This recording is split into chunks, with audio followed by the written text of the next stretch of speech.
أعوذ بالله من الشيطان الرجيم.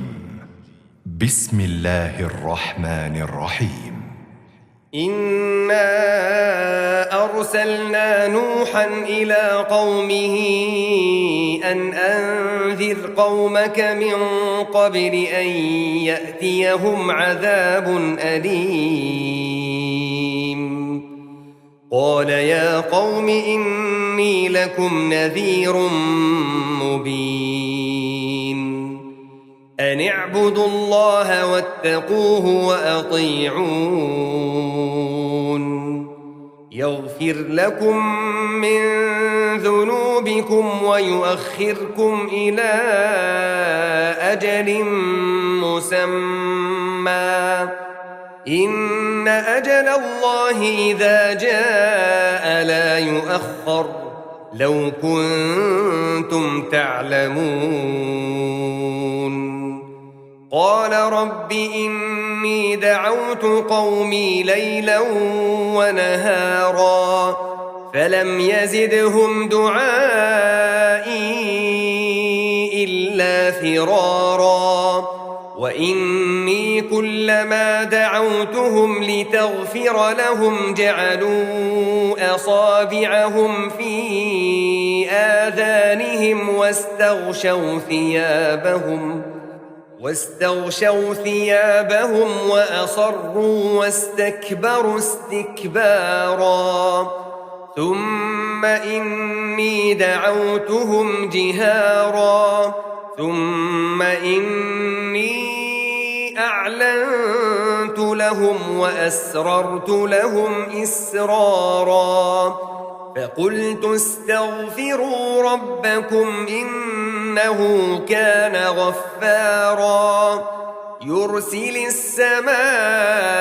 عليكم مدرارا ويمددكم بأموال وبنين ويجعل لكم جنات ويجعل لكم أنهارا ما لكم لا ترجون لله وقارا وقد خلقكم أطوارا ألم تروا كيف خلق الله 7 سماوات طباقا وجعل القمر فيهن نورا وجعل الشمس سراجا والله أنبتكم من الأرض نباتا ثم يعيدكم فيها ويخرجكم إخراجا والله جعل لكم الأرض بساطا لتسلكوا منها سبلا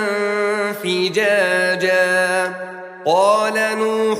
رب إنهم عصوني واتبعوا من لم يزده ماله وولده إلا خسارا ومكروا مكرا كبارا وقالوا لا تذرن آلهتكم ولا تذرن ودا ولا سواعا ولا يغوث ويعوق ونسرا وقد أضلوا كثيرا ولا تزد الظالمين إلا ضلالا مما خطيئاتهم أغرقوا فأدخلوا نارا فلم يجدوا لهم من دون الله أنصارا وقال نوح رب لا تذر على الأرض من الكافرين ديارا إنك إن تذرهم يضلوا عبادك ولا يلدوا إلا فاجرا كفارا رب اغفر لي ولوالدي ولمن دخل دخل بيتي مؤمنا وللمؤمنين والمؤمنات ولا تزد الظالمين إلا تبارا.